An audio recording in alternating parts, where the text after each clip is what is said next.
All right, to a Fox News alert. The accuser at the center of the infamous 2006 Duke lacrosse rape case just admitted to making the whole story up. Chanley Painter is here with the details. Hey, Chanley. Hey, good morning. That's right. It was a huge national story back in 2006 when Crystal Mangum falsely accused 3 Duke lacrosse players of raping her while she was performing as a stripper at a team party in March of that year. And now, more than 18 years later, she is finally admitting that she lied about it all, saying this, quote, "I testified falsely against them by saying that they raped me when they didn't, and that was wrong. And I betrayed the trust of a lot of other people who believed in me. I made up a story that wasn't true because I wanted validation from people and from God." The 46-year-old also apologized to the 3 Duke players who were all found innocent of the crimes and later sued the university after their case was dismissed in 2007, reaching an undisclosed settlement. And the prosecutor on the case, Mike Nafon, was later disbarred for lying in court and withholding DNA evidence, which ultimately absolved the young men. And at the time, Mangum was not prosecuted for perjury due to questions about her mental health. But she is currently behind bars serving time after a jury convicted her of second-degree murder in the stabbing death of her boyfriend in 2013. And even now, with her admission, Mangum says, Mangum could not be charged, with perjury because of the statute of limitations, of course, in the state of North Carolina. Guys, back to you. That's right. We knew she wasn't. We knew she was lying. She got caught lying, but we haven't had her admission. But you pointed out something about her background. Yeah, I think Chanley just mentioned it. She's serving prison. She's in prison for murdering her boyfriend. Yeah. Right, so she's not. She is, and Chanley mentioned that she cannot be held liable in North Carolina because of the statute of limitations. It's only 2 years.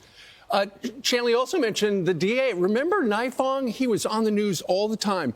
And shortly after the players were charged, he said, "There is no doubt about this being a sexual assault that it took place." And he said it was racially motivated. And then when he was disbarred because he withheld DNA evidence that would have helped the players, but that never came out. People have a right to come forward with their allegations, and I think we should litigate them in court. But there has to be a severe penalty when people go out there and just make up stuff, lie, and destroy people's lives. You know, I think about the lady, what was she, 80-something? The lady that falsely accused Emmett Till of them. She was 80-something, and she finally admitted that she was lying. And people were like, she shouldn't stand trial for that.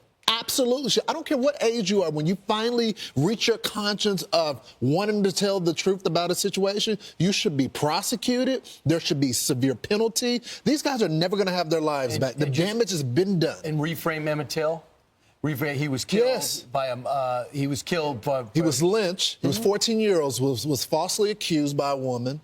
And later on in her life, I think she just died like a year ago. She was in her 80s. She finally came forward and said it was not true. So there's consequences. Now, I'm not saying this is the same in his way because no one was lynched, but their lives were destroyed as well. So there has to be consequences for that. If it's true, let it be litigated in court. I just hope this is a cautionary tale for the media. Don't just run with allegations. You just reminded me, too. You know what did happen? The coach got fired. Yes. Immediately. And he ended up going to another school in Rhode Island, Bryant, and revitalizing that program. But he was considered one of the lead coaches. John Danowski, a fantastic coach, went down there with his son, and they restored the program. But essentially, he gets fired. They find out it's all a lie. Those kids, young, graduate. They can't get jobs. And now they don't want this on their resume. They're hoping their name's not picked up. But this is good news for them. That's why, I mean, not to make this about God, but the 10 Commandments, he tells us not to do these things to prevent us from hurting ourselves and hurting other people. Says not to lie, not to cheat. There are consequences for these actions. And you know what she did? At the same time as she admitted that she made up the story, which destroyed their lives. Right. She is asking those 3 young men to forgive her. She is asking for Well, we can forgive, but not forget. But the captain of the team is actually from my town.